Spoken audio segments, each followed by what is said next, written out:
Hey everyone, Adam here from Farewell to Kings AF2K Rush Tribute. Here with a little bit of a different video today, a behind the bass type video basically. So I want to talk about some instruments that I own and that I use in the band. There's a particular story behind each of these instruments, but I wanted to start this series off with the one that has the most poignant story and kind of the most meaningful one.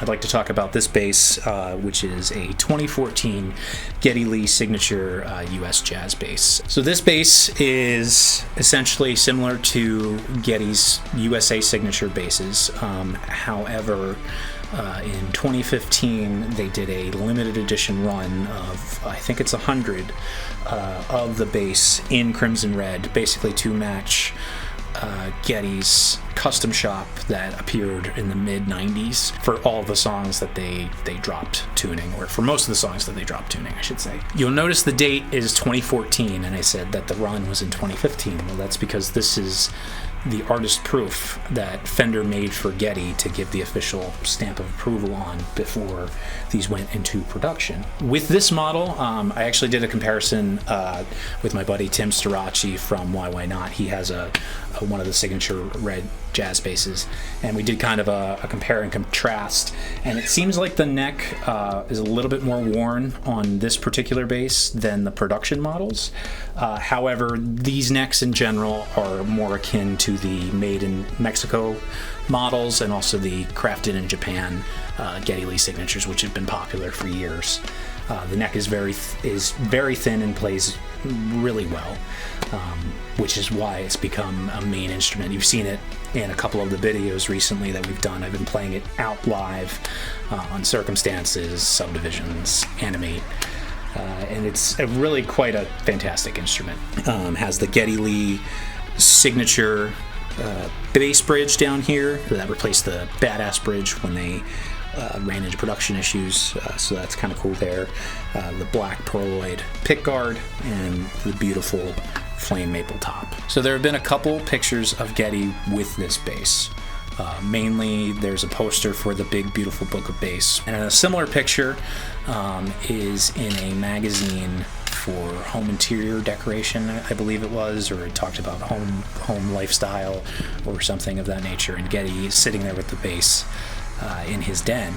And initially I wasn't sure if that was the bass, but I took a look at the details. I tried to match up the striping on the flame maple top, the fact that we have the Geddy Lee signature bridge here. Obviously the custom shop didn't have that, and that led me to believe that that bass is this bass, which makes this even more cool. Like it kind of blows my mind. I wasn't expecting that. I haven't officially confirmed it, but the fact that it could be that bass is pretty wild.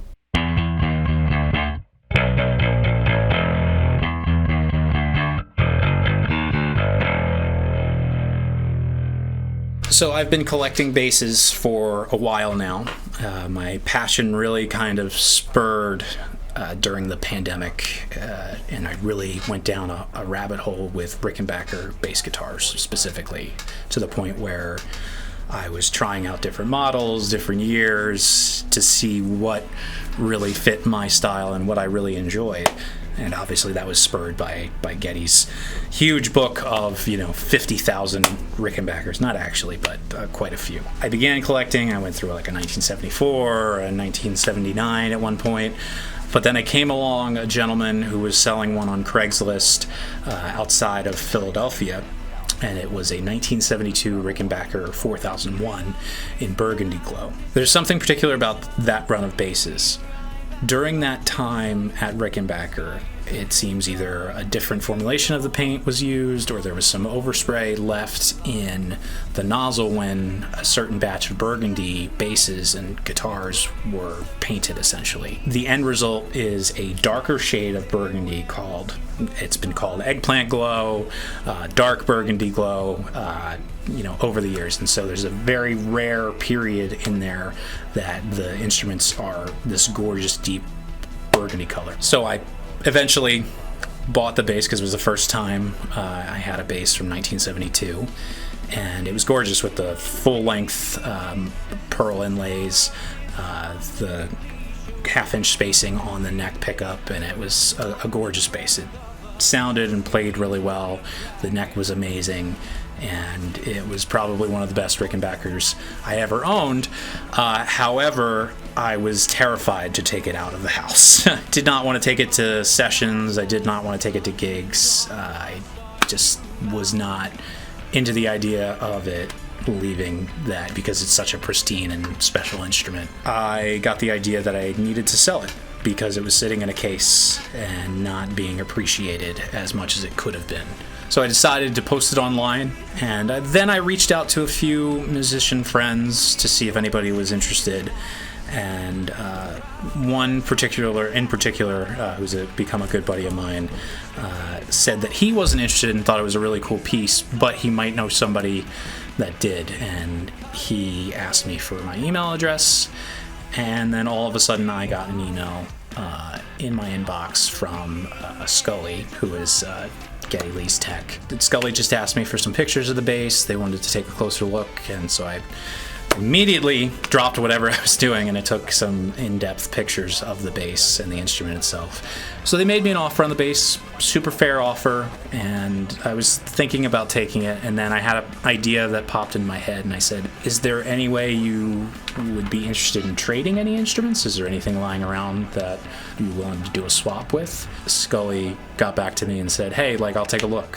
I'll take a look around and see what we have. Within, I want to say, a half hour, an hour, Scully gets back to me and says, hey, we have this 2014 prototype signature trans red crimson bass, and maybe took all of 30 seconds for me to read the email, realize what was happening, and be like, yes.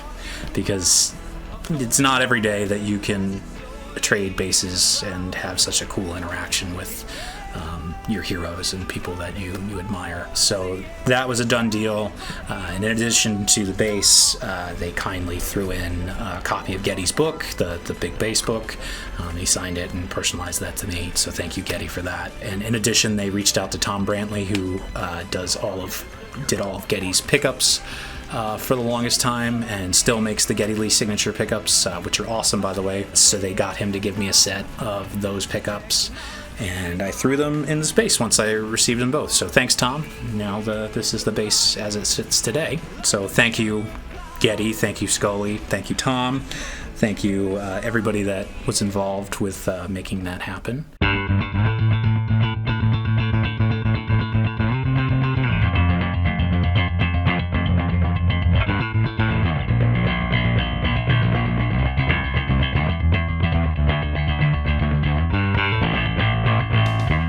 Some might say, why are you taking an instrument owned by one of your heroes out on the road? That's worse than taking the Rickenbacker out. And to that I say, this instrument was meant to be played. With what we're doing here with A Farewell to Kings, this is more than just a band, than just us trying to make a few bucks on the side or whatever. We are seriously passionate about everything that we do here, which is why we overdo everything. But the point is, we want to share the love of this band and the things that they created with the fans and the people that are still out there that, miss this music and miss hearing it live. So it's kind of an honor, and I feel like it's almost a obligation that I need to share this instrument with other Rush fans and with other fans out there.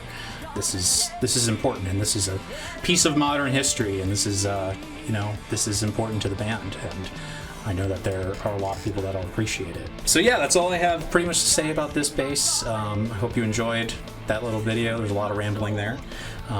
But yeah, come see us on the road. You might get to see it played out, and I've been rotating basses in and out, so we'll see what happens there. I really, really enjoy it, so hopefully you will too. Yeah, catch us on the road.